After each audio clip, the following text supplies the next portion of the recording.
All right, so get comfy, you guys, because we are diving into something a little different today. Yeah. A novel. Mm-hmm. We're taking a peek into Amanda Prowse's This One Life. Ooh, fun. Just to see if it's something, you might want to add to your reading list. Yeah, and we're not here to spoil the ending. Exactly. No. Yeah, just enough to pique your curiosity. To get you hooked. Yeah, make you run to the bookstore. Yeah. We were given some excerpts, and yeah. let me tell you, this book starts off with an incredibly intriguing premise. Okay.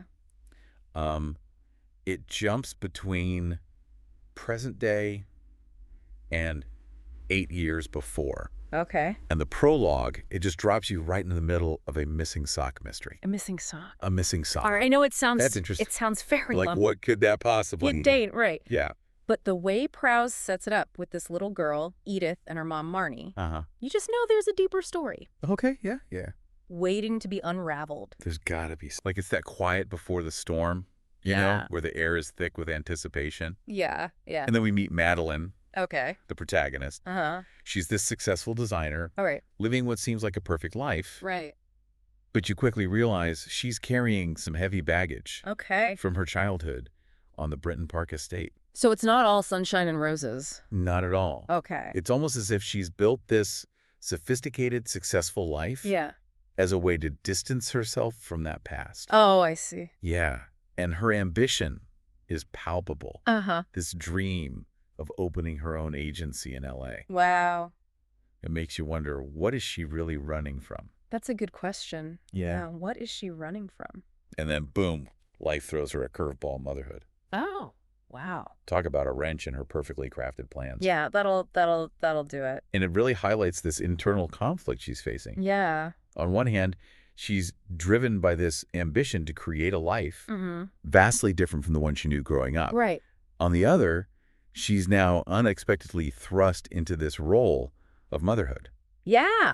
Yeah, it makes you consider the different ways we define success and fulfillment. Absolutely. Right. And we see those different definitions play out through the other characters, too. Yeah. Like Madeleine's mom, Marnie. Okay. She represents a very traditional, almost selfless approach to motherhood. Okay. Which really contrasts with Madeleine's initial reaction to it all. Interesting. It makes you wonder if Prowse is exploring this tension between societal expectations of what it means to be a mother. Right.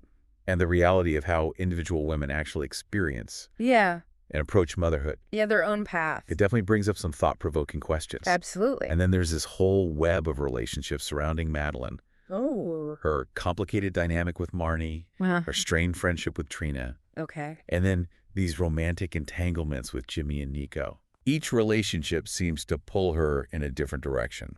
Wow. Almost like they represent different paths she could take. Like she's at a crossroads, kind of. Speaking of paths, let's talk about Jimmy for a moment. Okay. He's described as this kind, grounded guy who seems content with a simple life. Right. He's almost the antithesis of Madeleine's driven personality. Yeah. Opposite attract, they say, right? Right. Sometimes. And yet there are these subtle hints of a past connection between them. Oh. A spark that hasn't quite fizzled out. Okay. There's this scene where Jimmy gives Madeleine a drawing of his dream cottage. Oh, that's sweet. Such a sweet gesture. Yeah. But it carries this weight of unspoken feelings and missed opportunities. Yeah, there's some history there. Oh, that scene really got to me. Yeah. It makes you wonder what if things had gone differently between them. I see, yeah. Exactly. Yeah. And that drawing becomes almost symbolic throughout the story. Okay. Representing a path not taken, a life that could have been. And it resurfaces in the present, reminding us that the past isn't always as buried as we think it is. Ooh, chills. Okay. Right here. And then there's Edith. Okay. This sweet, innocent little girl. Yeah. Who's just oblivious to the adult drama swirling around her. Yeah. She's like a breath of fresh air amidst all the complexity. Yeah. There are these adorable anecdotes about her, like naming a dead mouse Minty. Yay. Oh my gosh. It reminds us of the simple joys of childhood and the beauty of seeing the world through a child's eyes. It's true. It's like she provides these little moments of lightness, these reminders that even in the midst of turmoil, life can still be sweet. I love that, yeah. And then enter Nico. Okay. Who is everything Jimmy. Yeah. Isn't successful. All right. Charismatic. Worldly. Got it. He definitely shakes things up. So he's trouble. He does. And his presence adds another layer of intrigue to the story. Oh, okay. You're left wondering, is he just a fling, or does he represent a genuine chance at happiness for Madeleine? Mm-hmm. And can she truly find happiness with someone like him when she's still grappling with so much unresolved baggage from her past? That's a lot of questions. So many questions. This is why I love diving into novels like this. Yeah. There's so many layers to unpack. Uh-huh. And Prowse definitely knows how to leave you wanting more. It's like she's standing at a crossroads, with each of these men representing a different path. Right. But which path will lead her to true fulfillment? Right. That's the mystery.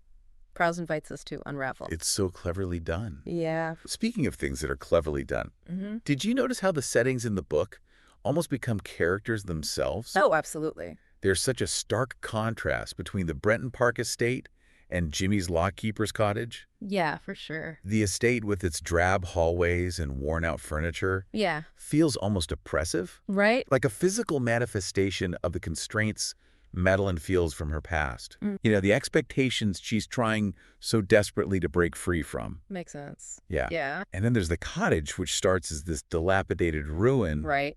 but slowly transforms into this charming oasis. I love that. It mirrors Jimmy's character in a way. Yeah. His ability to find beauty in the unexpected, his grounded nature. Well, simplicity. Yeah, it makes you wonder if Prowse is suggesting that true beauty, true happiness can be found in simplicity, in embracing the imperfections of life. I love that interpretation. Yeah. Makes you question your own priorities, right? Surely. What are we chasing after and at what cost? For sure. And it's not just the physical settings. Prowse's use of language is so evocative. Oh, yeah. She really paints a picture with her words. She does. You can almost feel the weight of the past clinging to the estate, while the cottage seems to radiate warmth and hope. It's true. Totally. And the way she uses dialogue, it's so natural and believable. Right. You feel like you're eavesdropping on real conversations. Exactly. But there's often this layer of subtext, these unspoken truths simmering beneath the surface. Oh, I love that. Like that scene where Madeleine and her friend Trina visit Marnie in the hospital. Okay, yeah. On the surface, it's a simple exchange between friends. Right. But you can sense this underlying tension. Oh, yeah. Years of unspoken resentments and regrets. Right. Yes. That scene was so powerful, especially Right. knowing the backstory of their complicated friendship. Yeah. You're left wondering, will they ever truly reconcile? Right. Will they ever be able to speak their truths and find forgiveness? It makes you think, doesn't it? It makes you reflect on your own relationships. Yeah. Are there things left unsaid? Uh-huh. Apologies that need to be made? For sure. Prowse really taps into those universal human experiences of love loss and the complexities of forgiveness. It's what makes the book so relatable, even though the characters are living very different lives from most of us. It is. Yeah. Yeah. And speaking of relatable, Okay. Prowse doesn't shy away from exploring difficult emotions. Yeah. Guilt, regret, fear. Right. Those raw human experiences we all face at some point. At some point. And she does it in such a way that you feel those emotions alongside the characters. I agree. Yeah, you can practically feel Madeleine's anxiety when she reveals her pregnancy to Jimmy. Oh, gosh. Yeah. Or the weight of their shared history during that heart-to-heart conversation at the cottage. That one got me. That conversation at the cottage felt like a turning point. Yeah. Like they were finally starting to break down the walls they'd built up around their hearts. It felt like a release. Right. Yeah. It highlights the power of vulnerability and open communication. For sure. Even when it's messy and uncomfortable. Absolutely. It's in those moments of honesty that true connection can happen, even if it's years later. I agree. Yeah. It makes you wonder if Prowse is suggesting that it's never too late to mend broken bridges. Right. To confront our past and rewrite our stories. Powerful stuff. It's a powerful message. Yeah. And it makes you think about your own life, doesn't it? Of course. Are there relationships you need to repair? Mm-hmm. Are there choices you regret? Right. And is it possible to find redemption even when it feels like it's too late? Makes you wonder. Wow, heavy stuff. It is. But also incredibly thought-provoking. Yeah. It's what makes this book so much more than just a light read. Definitely. It stays with you. It makes you question things. It makes you feel deeply. Yeah, and you know all this from just a few excerpts. Right. Imagine what the full story holds. I know, right? Yeah. I'm already itching to get my hands on the complete book. Me too. What about you? What stood out to you the most from what we've read so far?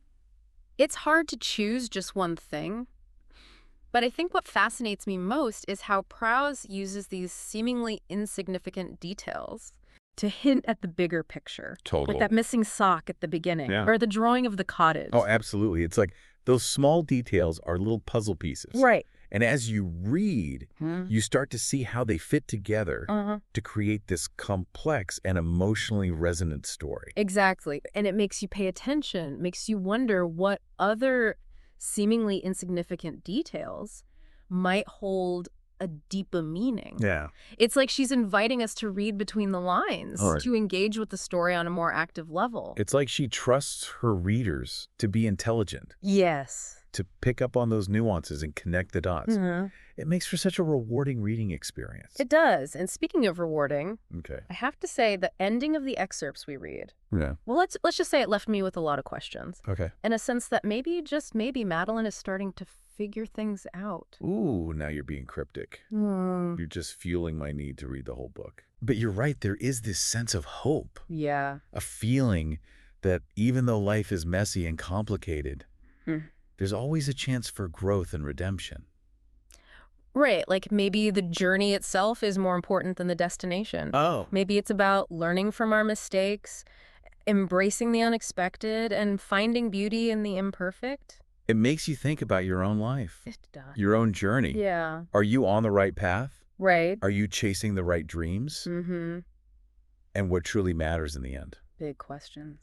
Those are questions we all grapple with. You do. And I think that's what makes This One Life so powerful. I agree. It doesn't offer easy answers, but it does invite us to reflect on our own lives and choices. Yeah. To consider what truly brings us fulfillment. For sure. So if our listeners are looking for a book that's more than just a fluffy beach read, Yeah. something that will stay with them long after they turn the final page, it sounds like This One Life is worth checking out. Absolutely. It's a beautifully written story about love, loss, ambition, and the complexities of family. Yeah, it's a story about finding yourself even when it feels like you've lost your way. You've got it. And who knows, maybe it'll even inspire you to take a chance. To make a change, to embrace the messy beauty of this one life we're all given. That's a great note to end on. Yeah. I'm ready to add this to my reading list. Me too.